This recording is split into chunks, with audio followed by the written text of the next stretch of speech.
ससुराल में मुंह दिखाई पर सगी सौतेली बेटी की ड्रेस।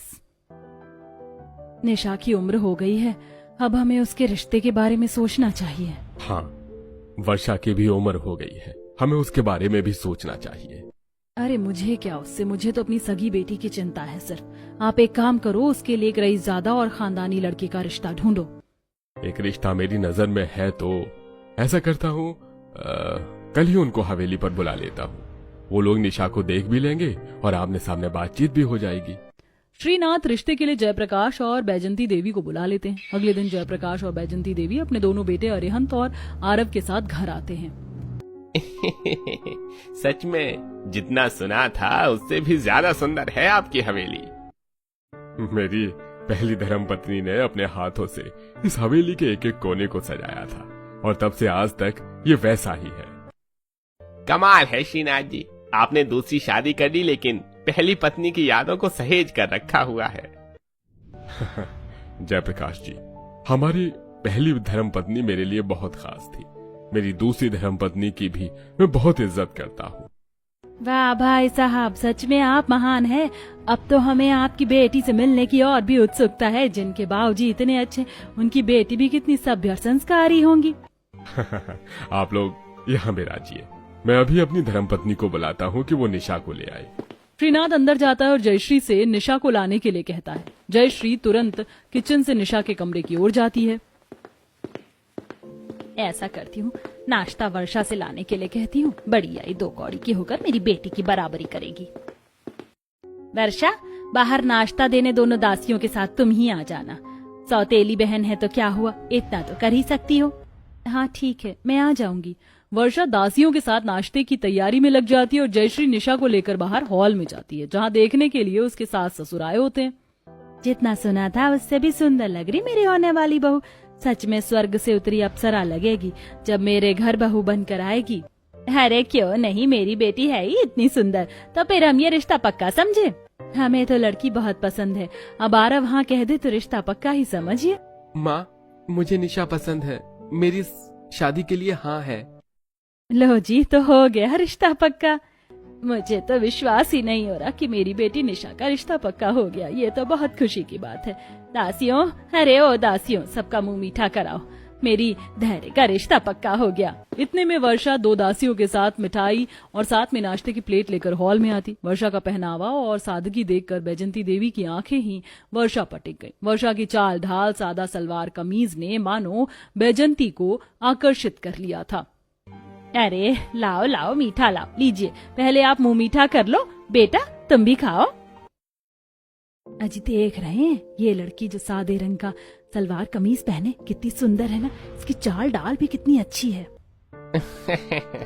हाँ तुम सही कहती हो, लेकिन पता नहीं ये कौन है, और ये तो शायद यहाँ काम करती है। हाँ लगता तो यही, रुको मैं पूछती हूँ। अरे जयश्री जी, ये लड़की कौन है जिसने सलवार कमीज पहना है? अरे ये तो यहाँ काम करती है। जयश्री, ये तुम क्या कर रही हो? अरे वर्षा काम करने वाली है। वो मैं ये कह रही थी कि मैं बताता हूँ, दरअसल ये मेरी बड़ी बेटी है, मेरी पहली धर्मपत्नी से होने वाली बेटी। तभी तो मैं कहूँ कि ये इतनी अलग क्यों है। क्या जयश्री जी, आपने तो मेरा दिल ही तोड़ दिया था। अरे नहीं नहीं, मुझे लगा कि आप बगल वाली को पूछ रही हैं। वैसे हाँ, ये मेरी सौतेली बेटी है, लेकिन मैं इसे अपनी बेटी की तरह मानती, बिल्कुल भेदभाव नहीं करती। जयश्री के इस तरह बोलने से वर्षा और श्रीनाथ दोनों आश्चर्यचकित थे। वैसे जयश्री जी, आपकी बड़ी बेटी की शादी हो गई है क्या? नहीं नहीं, अभी नहीं हुई है। तो आप पहले अपनी छोटी बेटी का रिश्ता क्यों करा रही हैं? पहले तो बड़ी बेटी का रिश्ता कराना चाहिए था ना। हाँ वो क्या है ना कि वर्षा ही नहीं चाहती थी। हाँ याद आया, वो वर्षा का मन था कि पहले निशा की शादी हो जाए, फिर वो आराम से शादी करेगी। क्यों वर्षा, तुम अभी क्यों नहीं शादी करना चाहती? वो आप माँ से ही पूछ लीजिए। अरे ऐसा नहीं, अगर रिश्ता अच्छा मिला तो हम वर्षा की शादी भी करा देंगे। तो क्या आप अपनी वर्षा का हाथ मेरे बड़े बेटे अरिहंत के लिए देंगी? क्या ये क्या कह रही हैं आप? अरे इससे अच्छा तो हमारे लिए कुछ हो ही नहीं सकता। लेकिन हम एक ही घर में अपनी दोनों बेटियों को नहीं ब्याह सकते हैं। अरे क्यों मेरे वर्षा के जीवन का काल बन रही हो? नहीं वर्षा मेरी सगी बेटी के ससुराल नहीं ब्याह सकती। अरे कहाँ मेरी सगी बेटी और कहाँ वो सौतेली। मैं वर्षा को उस घर में नहीं जाने दूंगी। तो मेरी भी बात सुन लो कि अब वर्षा उसी घर में ब्याह कर जाएगी। वर्षा बेटा, तुम्हें तो इस शादी से कोई ऐतराज नहीं है ना? और इसे क्या दिक्कत होगी? इतने बड़े खानदान में बहू बनकर जाएगी, तब तो इसके भाग्य ही खुल जाएंगे। अरे माँ कुछ करो ना, यहाँ तो मेरे रिश्ते के लिए आए थे ये लोग, तो इस सौतेली वर्षा का रिश्ता क्यों पक्का होने लगा? अरे सौतेली तो वो मेरे लिए और तेरे लिए है, इनके लिए तो इनकी सगी बेटी है। तू चिंता मत कर, देखना मैं क्या करूंगी। नहीं बाबूजी, मुझे इस रिश्ते से कोई परेशानी नहीं है। चलो हमारी बिटिया ने तो बता दिया, अब अरिहंत तुम भी बता दो, क्या तुम्हें हमारी वर्षा पसंद है? हाँ, मुझे वर्षा बहुत पसंद है। अरे वाह हम आए तो थे एक बेटे का रिश्ता तय करने, लेकिन हो गया दोनों बेटों का रिश्ता। अरे हमें इतनी अच्छी बहुएं मिल रही हैं, इतनी सुंदर, इतनी संस्कारी, भला हम इन्हें कैसे मना करते।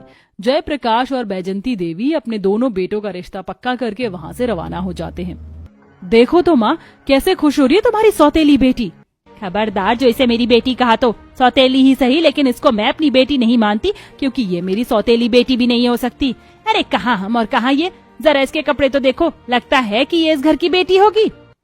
चाहे जो हो, मेरी सौतेली बहन की किस्मत तो बहुत अच्छी है जो इसे मेरे ससुराल जाने का मौका मिलेगा। सच में पता नहीं कौन सी किस्मत लिखवा के पैदा हुई थी। मैंने ऐसा क्या कर दिया है जो आप लोग मुझसे इस तरह से बर्ताव करते हैं? मेरी गलती क्या है आखिर? वाह, आज तेरी जुबान भी खुल गई। बड़े घर में रिश्ता क्या हो गया तो अभी से ही रंग दिखाने लगी। नहीं माँ, आप गलत समझ रही हैं। तो अब मैं गलत भी हो गई। अरे मेरे ही घर में खड़ी रहकर तू मुझे गलत कहेगी, तेरी ये जरूरत? माफ करिएगा माँ, लेकिन आप जिस घर में खड़ी हैं उस घर में मेरा भी हक है। आप मुझे अपनी बेटी का दर्जा दें या ना दें, लेकिन मैंने आपको अपनी माँ माना है, क्योंकि मेरे बाबूजी आपको इस घर में अपनी पत्नी का दर्जा देकर लाए थे। आप तो बाद में आई हैं। मैं तो आपसे पहले से यहाँ इस घर में रह रही हूँ, मुझे आपसे कोई शिकायत नहीं है, और ना ही मैंने आपको कुछ कहा। फिर भी न जाने क्यों आपके मन में मेरे लिए इतनी कड़वाहट है। इतना कहने के बाद वर्षा वहाँ से चली जाती है। माँ जी कुछ ज्यादा ही नहीं बोल गई? इसमें तो अभी से ही इतनी अकड़ है, कहीं ऐसा ना हो कि मेरे ससुराल जाकर मुझ पर ही अपनी दादागिरी करे। हो जाने दो शादी, इतनी बेइज्जती करूंगी इसकी कि ससुराल में से कोई नहीं पूछेगा। जैसे इस घर में तू राज करती है, जैसे इस घर में तू सबसे पहले है, वैसे ही ससुराल में भी तू ही सबसे पहली होगी। नंबर 1 होगी मेरी बेटी। लेकिन माँ आप क्या करेंगी? वो सब तू मुझ पर छोड़ दे, वो सब मैं संभाल लूंगी। ऐसा कर, तू जा और अपनी शादी की तैयारी कर। शादी में मेरी सगी बेटी सबसे अलग और सबसे सुंदर दिखनी चाहिए। हाँ माँ, कुछ ही दिनों में शादी है, लहंगे जेवर सबके डिजाइन देखने हैं, बहुत काम है। ऐसा करती हूँ, मैं पहले पार्लर हो आती हूँ। हाँ हाँ हाँ, जो करना है करा। इतना बोल के निशा वहाँ से चली जाती है और जयश्री शादी की तैयारियों के लिए बड़े बड़े डिजाइनर्स और जूलर्स को अपनी हवेली पर बुलाती है। बताइए मालकिन, आपको कितने और कैसे लहंगे बनवाने हैं? जितना अच्छा लहंगा तुम बना सकते हो उतना अच्छा लहंगा चाहिए मुझे। मुझे बेस्ट से बेस्ट लहंगा बनवाना है अपनी बेटी के लिए, ऐसा लहंगा जिसे पहनते ही मेरी बेटी अप्सरा लगे। और हाँ, ऐसे मुझे 2 लहंगे चाहिए। मिल जाएंगे मालकिन, हम अपने बेस्ट डिजाइनर्स को आपके लहंगे के लिए काम पर लगाएंगे। और हाँ, मुझे 2 लहंगे और चाहिए, एकदम सिंपल और सस्ता लहंगा। ज्यादा कारीगरी करने की जरूरत नहीं है, बस नाम का लहंगा होना चाहिए। और हाँ, इसे भी 2 बनवाना। ठीक है मालकिन, बन जाएंगे। लेकिन मालकिन, आपकी दोनों बेटियों की शादी है, तो एक बेटी के लिए आप इतना सुंदर लहंगा और दूसरी के लिए साधारण लहंगा क्यों बनवा रही है? तो अब तुम मुझे बताओगे कि अपनी सगी बेटी और उस सौतेली बेटी के लिए कैसा लहंगा लेना है? तुमसे जितना कहा जाए बस उतना करो। मुझे ज्यादा ताका झांकी नहीं पसंद दूसरों की। डिजाइनर जयश्री की सभी बातें चुपचाप सुन लेता है। वर्षा भी ये सारी बातें सुन लेती है। बेचारे डिजाइनर अंकल, खामखा मेरी वजह से उन्हें भला बुरा सुनना पड़ा। डिजाइनर के बाद अब सुनार घर पर आता है। यह देखिए मालकिन, सबसे बढ़िया बढ़िया डिजाइन खास आपके लिए तैयार होकर आई है। ऐसे डिजाइन आपको इस गांव में तो छोड़िए, आसपास के किसी ही गांव में नहीं मिलेंगे। डिजाइन तो बहुत सुंदर है। ऐसा करो, 5 सेट भारी हार के और 5 सेट सभी भारी जेवर मुझे चाहिए। लगता है आप सोने का बिजनेस शुरू करने वाली हैं। अरे नहीं नहीं, मेरी बेटी की शादी हो रही है, उसकी शादी में किसी तरह की कमी नहीं होनी चाहिए। और हाँ, 2 सेट सभी तरह का हल्का जेवर भी चाहिए होगा, वो सौतेली बेटी भी तो है। ठीक है मालकिन, गहने तैयार करके मैं भिजवा दूंगा। ठीक है, चलो थोड़ा सुकून तो मिला, बड़े बड़े काम तो हो ही गए। इतने में ही निशा आ जाती है। क्या सोच रही हो माँ? कुछ नहीं, अभी सुनार आया था, जेवर के लिए बोल दिया है। माँ, आप मेरी सौतेली बहन की शादी के लिए भी तैयारियां कर रही हो? करना तो नहीं चाहती, लेकिन ना चाहते हुए भी करना पड़ेगा, नहीं तो तेरे बाबूजी नहीं छोड़ेंगे मुझे। लेकिन तू चिंता मत कर, मैंने तेरे लिए बेस्ट लहंगा और भारी भारी जेवर के ऑर्डर दिए हैं, वहीं उसके लिए सादा सा लहंगा और हल्के जेवर के। देखना, शादी में तू ही सबसे सुंदर लगेगी, और वो तो हमारे घर की दासियों से भी कई गुजरी है। सच में मुझे तो उस पल का बहुत इंतजार है। वैसे माँ, हमारा तिलक कब चढ़ेगा? तिलक शादी से 2 दिन पहले चढ़ेगा, और तिलक में उस वर्षा की बच्ची की ऐसी बेइज्जती करूंगी कि ससुराल में मुंह दिखाने के लायक नहीं रहेगी। आज तिलक का दिन था, चारों तरफ गाना बजाना, गीत गाए जा रहे थे और तिलक चढ़ रहा था। चारू, जरा देख तो, तुझे कुछ गड़बड़ नहीं लगती? एक बेटी के तिलक में इतने गहने, जेवर, महंगे महंगे कपड़े और बर्तन और सामान दिया जा रहा है, और दूसरी तरफ एक बेटी को हल्के जेवर और सिर्फ 2 साधारण साड़ियां दी गई, और देखो तो एक भी सामान नहीं चढ़ाया गया। अरे तुझे नहीं पता, श्रीनाथ जी ने दूसरी शादी की थी, पहली वाली से बड़ी बेटी और दूसरी से छोटी। माँ ने सगी बेटी को सोने से तौल दिया और सौतेली बेटी को कूड़े से। अच्छा हाँ, तो क्या ही दिक्कत है, आखिर सौतेली बेटी पर कोई इतना खर्च थोड़ी करेगा। अरे अपनी बच्ची होती है, मैं होती तो शायद मैं भी यही करती। सपना, अब श्रीनाथ ने दूसरी शादी की, उसमें वर्षा की क्या गलती है? वर्षा तो सीधी सादी सी लड़की है, जिसने कभी अपनी सौतेली माँ से ऊंची आवाज में भी बात नहीं की, जबकि इसकी सौतेली माँ इसे कूड़े बराबर भी नहीं पूछती। तिलक चढ़ गया था, आस पड़ोस के लोग तिलक देखकर 4 बातें सुना रहे थे। दिन बीतते गए और आखिरकार शादी का दिन भी आ गया। वर्षा और निशा के कपड़े और भारी जेवर आए थे, और उसे सजाने के लिए बाहर से महंगी मेकअप आर्टिस्ट को बुलाया गया। वहीं दूसरी तरफ वर्षा के लिए एकदम सादा लहंगा और हल्के जेवर रखे थे, और उसे तो कोई सजाने भी नहीं आया था। ये क्या, वर्षा के कपड़े इतने फीके और साधारण क्यों लग रहे हैं? इसके तो गहने भी बहुत हल्के हैं। वो तो अच्छा हुआ कि मैंने वर्षा के लिए अलग से कपड़े बनवा लिए थे, वरना जयश्री को तो मैं क्या ही बोलूं। श्रीनाथ वर्षा के कमरे में डिजाइनर लहंगा और भारी जेवर लाकर रख जाते हैं, तभी वहां निशा आ जाती।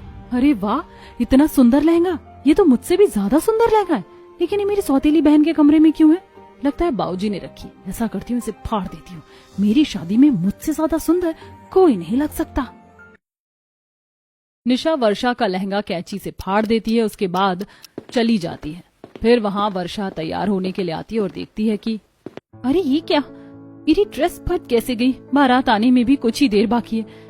ऐसा करती हूँ, जल्दी से इसे सिल के इस पर कढ़ाई कर देती हूँ। हाँ, ये ठीक रहेगा। वर्षा फटाफट अपनी ड्रेस सिलकर तैयार हो जाती है और शादी के मंडप में पहुंचती है। और देखो तो जयश्री की सौतेली बेटी कितनी सुंदर लग रही है, और हाँ, सगी बेटी को देख लो, कितना ऐट रही है, मानो कहाँ की कलेक्टर आई है। जो किसी लायक नहीं होते वो ऐसे ही करते हैं। निशा और उसकी माँ दोनों ही बहुत दुष्ट हैं। निशा और वर्षा की शादी हो जाती है और दोनों अपने ससुराल पहुंचती हैं। अब दोनों बहुएं कलश गिराकर कुमकुम में अपना पैर रखो और घर में प्रवेश करो। अरे माँ जी, आज के जमाने में ये सब कौन करता है? और वैसे भी मैंने अभी ही पेडिक्योर करवाया, कुमकुम से मेरा पैर खराब हो जाएगा। अरे निशा, ये हमारे पुरखों की दी गई अमानत है, जिसे आज हम रस्म कहते हैं। ऐसे शुभ रस्म को मना नहीं किया जाता है, और पेडिक्योर तो तुम फिर से करा ही सकती हो। गृह प्रवेश तो एक ही बार होगा ना। ओ हेलो, तुम मुझे ज्ञान मत दो, और ये मत भूलो कि तुम मेरी सगी बहन नहीं, सौतेली बहन हो। अपने गृह प्रवेश पर ही बहन द्वारा किए गए ऐसे अपमान से वर्षा बहुत शर्मिंदा थी। अच्छा, अब दोनों बहनें यहाँ लड़ो मत, रस्म करो और घर में प्रवेश करो। बैजंती के कहे अनुसार दोनों बहुएं रस्म करती हैं। ये हुई ना बात, अब तुम लोग सही मायनों में अपने ससुराल आ गई हो। माँ, अगर हम ऐसे सीधे आते तो हम आपकी बहू नहीं होते क्या? क्या बात करती हैं आप भी माँ। निशा हंसते हंसते बिना कुछ बोले ही अपना कमरा ढूंढने चली जाती। बाद में बैजंती देवी दासी से कह के वर्षा को भी उसके रूम तक पहुंचा देती है। बाद में बैजंती देवी फिर से उन्हें बुलाती हैं। सुनो बहुओं, कल तुम्हारी पहली रसोई है, तो सुबह उठकर नहा धोकर अच्छे से सुंदर से कपड़े पहनकर रस्म के लिए आ जाना। अगली सुबह होती है, वर्षा उठती है और अपने लिए एक सुंदर सी भारी बनारसी साड़ी निकालती है और भारी जेवर भी निकालती है पहनने के लिए। वहीं दूसरी तरफ निशा सुंदर दिखने के चक्कर में एक 1 पीस ड्रेस निकालती है, जिसके दाहिने पैर पर एक स्लिट भी होता है। दोनों बहुओं के बाद सास किचन में जाती हैं। हे भगवान, ये मैं क्या देख रही हूँ? अरे निशा, ये तुमने किस तरह के कपड़े अपनी पहली रसोई में पहने? अरे तुम्हें लाज शर्म है कि नहीं? कि खानदानी घर में जहाँ ससुर भी साथ में रहते हैं वहाँ तुम ऐसे कपड़े पहन रही हो। छी छी छी, देखो जरा वर्षा कितनी सुंदर लग रही है, उसने कितना सुंदर खानदानी लिबास पहना है। बैजंती देवी ने निशा को खूब सुनाया और फिर निशा को कपड़े बदल कर आने को कहा और अपनी पहली रसोई की रस्म करने को कहा। लेकिन निशा को कहाँ कुछ बनाना आता था, इसीलिए उसका हलवा जल जाता है। वहीं दूसरी तरफ वर्षा का हलवा बहुत टेस्टी बना था। अरे हाय, ये क्या किया तुमने निशा, हलवा ही जला दिया। अरे अगर नहीं बनाना आता था तो वर्षा को ही देख के बना लेती। बैजंती देवी की इस बात से निशा को बहुत गुस्सा आता है और वो वहां से चली जाती है। फिर अगले दिन बहू के आगमन पर होने वाली पूजा होती है, जिसमें फिर से निशा ने मॉडर्न ड्रेस पहनी और वर्षा ने सभ्य संस्कारी वाले कपड़े। अरे वर्षा, जरा तुम अपनी इस मंद बुद्धि बहन को समझाओ कि घर में पूजा पाठ का माहौल है, पंडित जी आए हैं, क्या इस तरह के कपड़े पहनकर उनके सामने जाना इसे शोभा देता है। इतने में पंडित जी आ जाते हैं। अरे घोर पाप हो गया, ये किस तरह के कपड़े से स्त्री ने धारण किए हैं? क्या इस खानदानी घर की बहू पर ऐसे कपड़े शोभा देते हैं? जाओ जल्दी से ये कपड़े बदल के आओ। निशा तुरंत अपने कमरे में आती है और कपड़े बदल लेती है। न जाने आज के जमाने में कोई इतनी भारी साड़ी और इतने भारी जेवर कैसे पहन सकता है। निशा एक सुंदर सी साड़ी और जेवर पहनकर बाहर आती है, जहां सब उसकी तारीफ करते हैं। अगले दिन वर्षा और निशा की मुंह दिखाई की रस्म थी, जिसके लिए बैजंती देवी ने निशा और वर्षा के लिए एक जैसी ड्रेस बनवाई थी। मुंह दिखाई के दिन वर्षा और निशा वही ड्रेस पहनकर फंक्शन में आती हैं। अरे ये क्या, बैजंती देवी जी ने ये ठीक नहीं किया। अरे मेरी सगी बेटी को इस सौतेली बेटी के बराबर रखा है। अरे मेरी सगी बेटी कहाँ और ये सौतेली कहाँ? मैंने तो सोचा था कि सगी और सौतेली में फर्क करने के बाद ससुराल में भी उन्हें उसी हिसाब से इज्जत मिलेगी, लेकिन यहाँ तो कुछ और ही हो रहा है। अरे मैं तो धन्य हो गया, मेरी दोनों बेटियां इस घर में ब्याह गई, अब मुझे कुछ नहीं चाहिए। बैजंती देवी जी, आपको तो पता ही होगा कि वर्षा मेरी सगी बेटी नहीं है, तो आपने उसे मेरी सगी बेटी जैसी ही ड्रेस क्यों दी है? अरे मायके में मेरी सगी बेटी नंबर 1 थी, आपने यहाँ दोनों को एक जैसा क्यों रखा? देखिए जयश्री जी, वर्षा आपकी सौतेली बेटी होगी, लेकिन वो मेरी बहू है और निशा और वर्षा को मैं समान ही मानती हूँ। मुझे फर्क नहीं पड़ता कि कौन आपकी सगी बेटी है या सौतेली, इसलिए मैंने मुंह दिखाई की रस्म के लिए एक जैसी ड्रेस बनवाई। और देखिए सब दोनों की कितनी तारीफ कर रहे हैं, आपको तो खुश होना चाहिए। बैजंती देवी की इस बात से जयश्री बहुत गुस्सा हो जाती है। इतने में ही निशा के कपड़ों में कैंडल्स की वजह से आग लग जाती है। अरे निशा, तुम्हारे कपड़ों में आग लगी है, रुको मैं पानी डाल रही हूँ, तुम हिलो मत ज्यादा। वर्षा कपड़ों और पानी से निशा की ड्रेस की आग बुझा देती है। हे भगवान, तेरा लाख लाख शुक्र है, मैंने आपके साथ दुश्मनों जैसा बर्ताव किया, लेकिन तब भी आपने मेरी जान बचाई। मेरी जान बचाने के लिए बहुत बहुत धन्यवाद। सच में मैंने आपको समझने में बहुत बड़ी भूल कर दी। हाँ वर्षा, मुझसे भी बहुत बड़ी भूल हो गई है। मैंने तेरे साथ जानवरों जैसा बर्ताव किया, लेकिन तूने मुझे हमेशा अपनी माँ का दर्जा दिया। आज फिर से तूने अपनी अच्छाई साबित कर दी। मुझे माफ कर दे मेरी बच्ची, मैं बहुत शर्मिंदा हूँ।